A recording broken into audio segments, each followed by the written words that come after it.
அன்பின் வழியில் அன்பின் வழியில்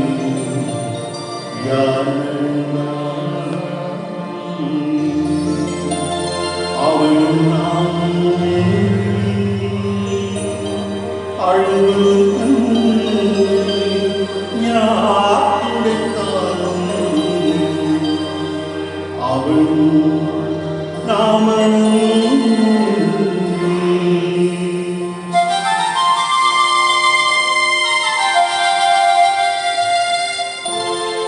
அன்பின் வழியில்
The house will now hand over to Shri Shakti Bhajan Group over there a few times.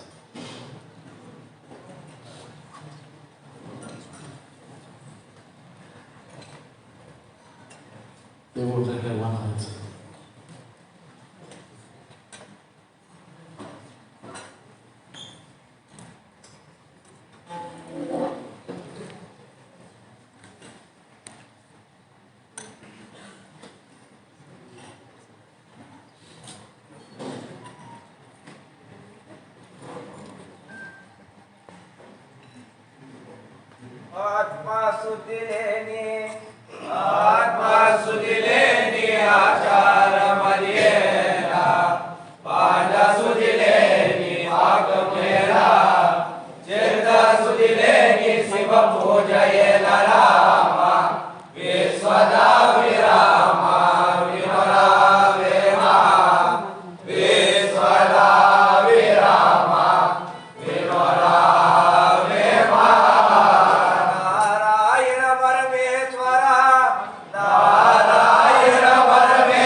Oh,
Shankara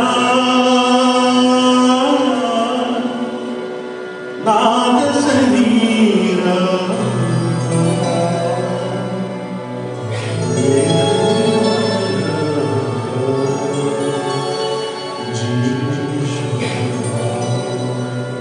Shankara Nada Sarira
Dear elders, ladies and gentlemen, before we move on to the second half of this prayer, we have two tributes. I firstly want to call upon the chair of the Shri Mariamman Temple Society, to come forward and pay tribute.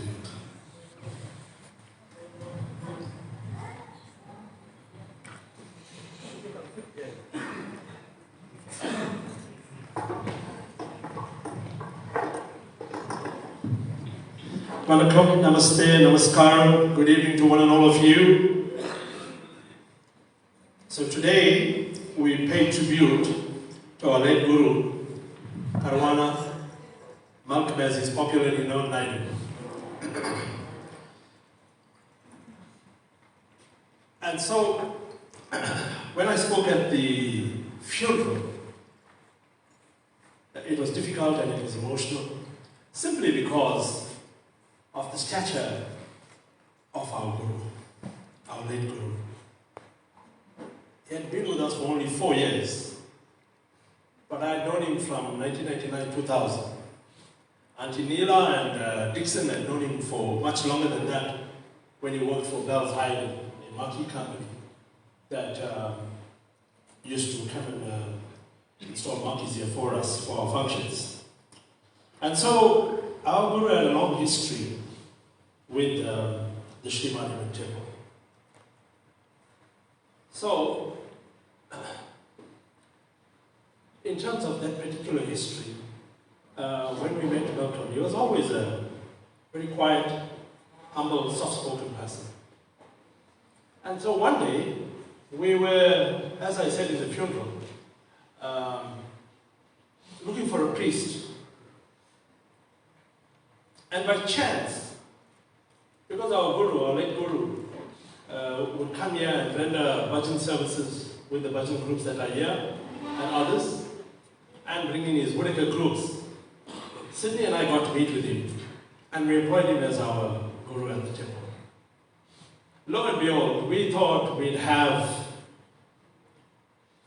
problems because he was South Indian, both Tamil and Telugu.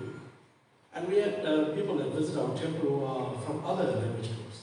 The Gujarati come here, the Hindi come here. But I can tell you, with a fair degree of confidence, that he was able to win them all over. Simply because his personality had won them over. And we have a rule here at the temple. When you explain in the mother tongue, whether it's Tamil or Telugu or Hindi, explain the same thing in English. Because many of us have lost touch with our mother tongue. And we don't understand the scriptures as is written down for us. And so the Guru was quite capable of reading out all that he had said in the various prayers in English. And so our devotees get to understand that. That was the measure of the Guru. I underestimated him a couple of times. And I said, would you like me to write your speech? Especially when we had huge functions where he had to speak and then give a message in English. I said, no, I don't worry, I sorted it out. Because he knew what to say. He had got in tune with the way we conducted ourselves and the messages that we had to give. And so when I read his small, short speeches, I gave him 2 minutes. I said to him, Guru, there's no need for me to amend or add to this particular speech because you wrote it out nicely. And what we did as a committee, the Malcom Hindu Temples Trust, the Shri Mariamman Temple Society, the 1860 Rainbow Senior Citizens Group, and the North Coast Diwali Committee. Those are the committees that are working with us here at the temple. Would be to say, Guru, you are the face of all our religious prayers, of all our cultural events, and therefore you go forward. We had that kind of confidence in our Guru. We never shied away from putting him in the front line. As an example, when we did the Mahakumbha for Lord Shiva, we had many requests and many people advising us, bring a particular priest from India, bring others that must come forward, bring Shivan devotees. There are gurus who only pray to Lord Shiva. And we said, yeah, all of you are welcome.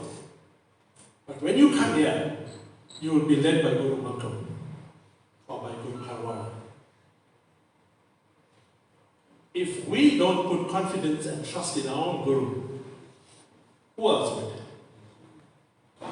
And then, why would we undermine him by giving other people outside of this temple society a chance to lead prayers that belongs to us and that we planned and formatted?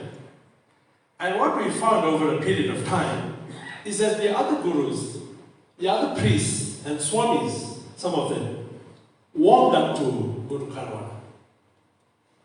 That was the measure of the man. I remember Sydney asking, Guru, can you conduct weddings? It's very important to say all the right signals, as we would say colloquially in town. He said, yeah, I can conduct the weddings. And he did. And we can tell you, those contracting parties, the parents of both the bride and the groom, would come back to us and say, tell the priest, thank you very much. He said, then why don't you pay him properly? And they did, and they did. And so the inside joke with us is, hey, Guru, you're making a lot of commission. Yeah, how about sharing with us? And he'd say, how much do you want? They never shied away. Let me tell you, material things did not mean much to our Guru. Really didn't. Whatever was offered to him, he took it with a smile and the gesture in which it was afforded to him. So, that's the Guru that we know. I was saying to some people, after I went here and died, that it affected me as badly as it did. And I found the other committee members and our volunteers as a temple saying it did the same to them. And I asked myself, why would it affect me as much as it did? It was the personality of the man. That he could warm up to us. Let me give you a bad example to explain myself. There are perhaps 1,000 gurus and priests who are better than Malcom. Really. There's always somebody better than you, right? But you would never get 1,000 gurus with his personality. That was the difference. And he won all of us over. And I think Malcom, our guru, was in his element because he came to the biggest temple in this country. Not in terms of the size of the temple, but in terms of the number of people that come and worship at this temple. You measure a temple or a place of worship by the number of people that pray at the temple, not the beauty and the size of the temple. He had both. We have a beautiful temple. It's called iconic Mariamman, the Shri Mariamman temple. And we had devoteship at the temple. And so we built that relationship.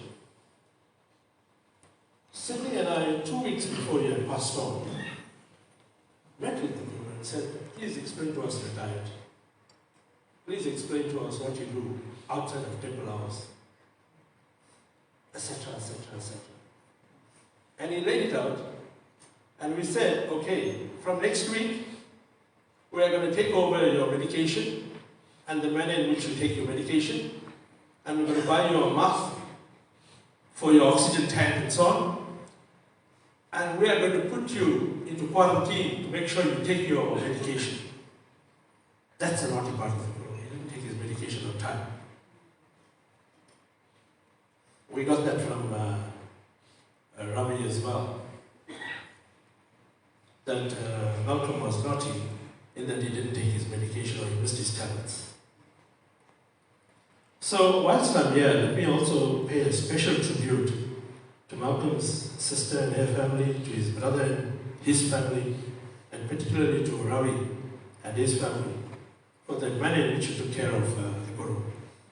Let me tell you, I was greatly, greatly saddened to hear about his childhood and his upbringing in Finger.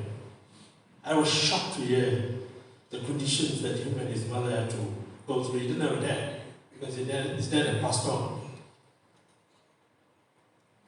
Really, the conditions that they had to come through before they came to Phoenix. Perhaps the less said is better. But no human being deserves to be treated like that. It saddened me. Really, it saddened all of us. We couldn't believe that people could pray. Whether you pray at a temple, church, or mosque, you are still first a human being, then your religion. And you treat everybody with respect. So Malcom came through a very tough life. That's what I picked up. But in all of that difficulty, he still bore a smile, and he was still he was at peace with himself. And then when you get to realize the Malcom beyond the priesthood here, is his interactions with the various Ramachan groups. Some of you are seated here, young men. And the Woodcut groups, and the Tiger drummers, all the tom-tom drummers. So we had all that in one package. All we had to say to the Guru was, can you arrange this? And his words to us were, it's done. The last major function we had before the Amrit prayer was a visit by the Tamil Nadu leader of BJP, the ruling party of India. The gentleman's name was Pusala. We are told that he may be, sometimes in the near future, the Prime Minister of India. That's how powerful he is in India. And we had a whole range of Swamis and Gurus from India waiting to meet their countrymen. They were all wanting to bless him and meet him. But the person who led the prayer for us was Guru Karwana. I don't think those gurus minded too much. I also think they didn't take too kindly to it. Who is this young lady here who's going to do the prayers before us? But that's us, placing faith in our own Guru, isn't it? Before you go elsewhere, look inside your own house and you'll find all that you wish to find there. And we found that in our Guru. So I'm labeling this tribute to Malcom just to tell you that somebody who could be employed by us for 4 years could have such a deep reputation with us that we would go flat out and all out to do a funeral for him and then to do the ceremony. It was the measure of the man. It put us into a very difficult situation because we now have to find a replacement first. I really don't think we'll find a personality like that. And all of you who are associated with us, one way or the other, will find it very difficult to replace that personality. And I say that with the strongest conviction from my heart, that was the measure of Guru Karwana. I heard some people call him Karuna and so on. However you wish to call me, it's fine. But that was the measure of the man. And so, ladies and gentlemen, as we pay tribute to him today, that is on his way to Lord Shiva, our maker, creator, preserver, and destroyer, that he will find solace or comfort, if indeed that is what we will find in the celestial world, that he will go and meet his parents once again, especially the dad he never had when he was growing up. So we can take comfort in that he is on his way there, and that we all wish him well. So also let me take the opportunity to place on record our sincere thanks and appreciation to all, I can't mention all of you by name, to all of you who helped us one way or the other.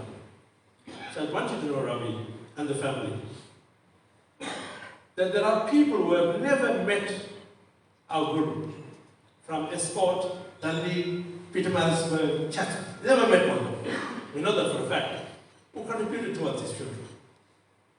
Because of the temple, the way it is run, and what they saw through Ashley on Facebook, as we broadcast all our praise and so on, they were very impressed with it. Imagine somebody who was not mentioned contributing towards your funeral. That says something. Because the funeral was supposed to be held by us in a way that says all of us own that particular funeral. Not because we needed the money. We could have done it on our own. But everybody must participate and make it a collective effort to show our love to our Guru. And we did that. And it's amplified by the number of people that gave us monies. The one person that I must place on record by name is Phoenix Funeral Services. Yurisha Prison.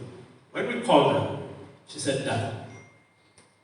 Then there was this unusual size of the coffin. And she said, "Look, this is what it is." But she gave us a massive discount, without having to go into prices and details. She gave us a massive discount that made it affordable. And so, when we say thanks, or do a vote of thanks, we must resist the temptation, because I think we're going to upset about it. Okay. We must resist the temptation to say, I. That's nonsense. It's we. And when we thank people, and the list is so long that I dare not mention all the names except for that one service provider, and say, the first thank yous will go to his immediate family, Ravi included. And I want to say this as well. You don't have to be blood to be family. You don't have to be blood to be family. Many of us have people who are not part of our kin in terms of blood relatives, but they are our family because of the close relationships that we have. And so we must get that right, and we must appreciate that in our journey through this life, we will meet people that add value and impact on our lives and take us forward. And so, where's the sister? Remember, his car broke down, we bought him a new car. Ask me, where will my sister come? Thank you very much. By the way, we were going to build a house for him right here. Ravi would have been alone. But we were going to build a house, and we were waiting for the plans to be passed. And we said, Malcom, you don't have to drive so far, especially you complain about peak hour, because he was more popular after 5 o'clock than during the course of the day. People come back from work, and they wanted to meet the Guru, and the Guru had to go home because he can't drive late at night, and he can't drive in peak hour. His eyesight was failing. And so we said, okay, we will build you a house. Our committee said, can you build a Guru a 5-star house? So it would be very different from the house in Effingham. He was going to have his own TV in his bedroom. It's a pity. But that's the nature of life. Sometimes we lose the ones that are the best in the world. And I'm not just singing his praises because I'm speaking here and paying tribute to him. He's affected us that greatly. All of us did our book reading by him. We did our Navagara and our Ganesha and all the prayers that we have to do. And we could still joke with our Guru the way we do. And the measure of the man was to take all that in his stride. Some gurus you can't joke with them, they're too serious, too strict. And they think you're being funny when you joke with them. Not with Guru Karma. So Guru, when you're on your way to meet your parents and to lay at the feet of Lord Shiva, know full well you left people who care about you. There's nothing you can do about it, but we'll miss you. And so as we go along, as we must normally do, because life goes on, we will remember you in our prayers. So thank you very much, ladies and gentlemen.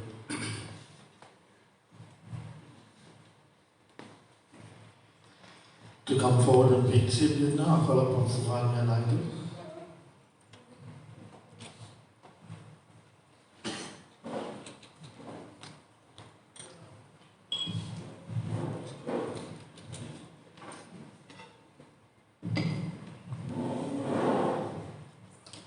A great lesson learned from my father. Never fail to honor, respect, or acknowledge anyone while they are alive. Find every opportunity to let them know how special and inspiring they are. He believes it's pointless praising them when they have passed on. Vanakkam, Namaste, Namaskaram, and good afternoon, respected elders, fellow Bhajan members, and not forgetting my most humble, honored, and revered Guru. My name is Malcom Naidoo, and I am proudly standing here on behalf of the Shri Surya Narayan Temple Bhajan Group to give a speech about a man of God, a stalwart in the Telugu community, a child of our Most High God, Adi Parasakti, who he served for all the days of his life on this earth, Guru Malcom Naidoo, or fondly known to us as Uncle Malcolm or Balki, and to my dad, Bob. We make it our family duty to acknowledge, congratulate, praise, and encourage anyone that is inspiring. My father and our late brother, Uncle Malcolm, had a special bond. At a time, became part of my father's family, and he was at my grandparents' house every second week. My Guru and father initially had our own temple Ram Bhajan group in the late Basil, Uncle Bobby, and Uncle Roy's era. When my father began teaching the children of our temple Ram Bhajan, he felt a need to ensure that we were taught correctly from inception. Even though he taught us, he still wanted a second teacher and approached Uncle Malcolm. As many of you know, Uncle Malcolm was regarded as the guru or teacher then for anyone inspiring the Ram Bhajan activity. Many tonight here can bear testimony to his personal teachings to them and how they have progressed in this transcendental process of Ram Bhajan. When my father approached Uncle Malcolm to teach us, in Ram's name I tell you, he absolutely, selflessly, lovingly agreed. Without fail, Uncle Malcolm gave us practice days and times instantly. My father typed out the song copies, and punctually Uncle Malcolm will be ready to be picked up. The manner in which Uncle Malcolm taught us was exceptional and exemplary. He was so patient and tolerant with us, the children. He expressed each word and meaning as well. He was indeed an outstanding scholar of the Telugu language. He was passionate, committed, and dedicated to spreading the Telugu culture and to inspire and uplift anyone that needed teachings or assistance. However, what stood out to me more than his passion to Ram Bhajan was his dedication and servitude to our Divine Queen Adi Parasakti. Hearing and seeing him teach Vidika absolutely amazed me. It seemed like this man was sent directly from God to teach and help us to have the means to know how to praise and worship God. At the time, we were one of the only groups that had girls, and he was overjoyed with it. He used to personally give me days to meet him at the Adi Parasakti temple in Northcroft to give me words for padyams and songs. At one point, he was so busy and he didn't get a chance to teach me. He actually called my father to give him the famous black and grey book that I'm sure many of you knew he used to carry with him everywhere. By the way, he never learned this book to anyone, so I was special. Indeed, a true and loyal legend and stalwart, and a great loss to the Ram Bhajan fraternity and Telugu community.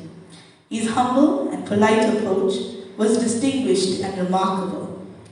Whenever Uncle Malcolm was present at a Ram Bhajan, every child present at that prayer was given an opportunity to sing and dance. He never focused on perfection, but rather than participation and encouragement. From the day Uncle Malcolm taught us, my father and us fondly found every platform to praise and acknowledge him, every time we had the opportunity. Uncle Malcolm was very impressed with our progress, and I remember he told me he'll teach me a song that was not sung commonly then, Rama Namamu Falkave, that you heard the Shakti boys sing so powerfully. It was a blessed and privileged opportunity to sing at the Woodview Ramakrishna Andhra Sabha Ram Bhajan Festival held at Mount Hitchcombe, where I made it my duty to personally thank him. Uncle Malcolm will always be remembered as a great Ram Bhajan personality and a loving, humble, kind-hearted, gentle soul who was a soldier of our Divine Mother. He will indeed join the legends and stalwarts in the great hall of Rambajana. Remember that the mark or footprint we leave behind must be as sparkling and inspiring for generations to come, remembering your great deeds and contributions to mankind. We admired, respect, and will always remember and appreciate Uncle Malcom. Dhanyavadalu, Uncle Malcom. Namaskaram. We will now move on to the second half of the display, whereby we'd like for the immediate families to come forward first, followed by each and every one of you.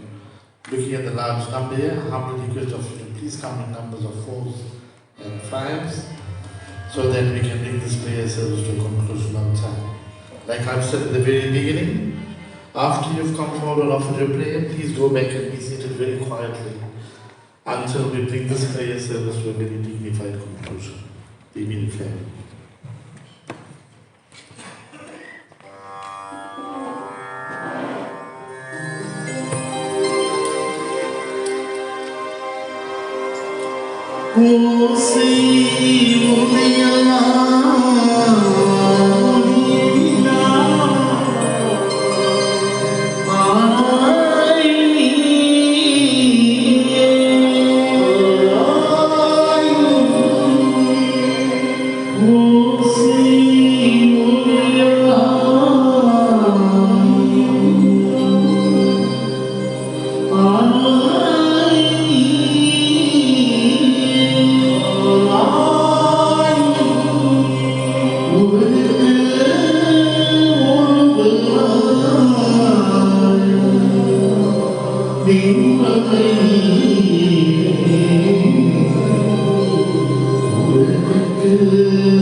Shambho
Shri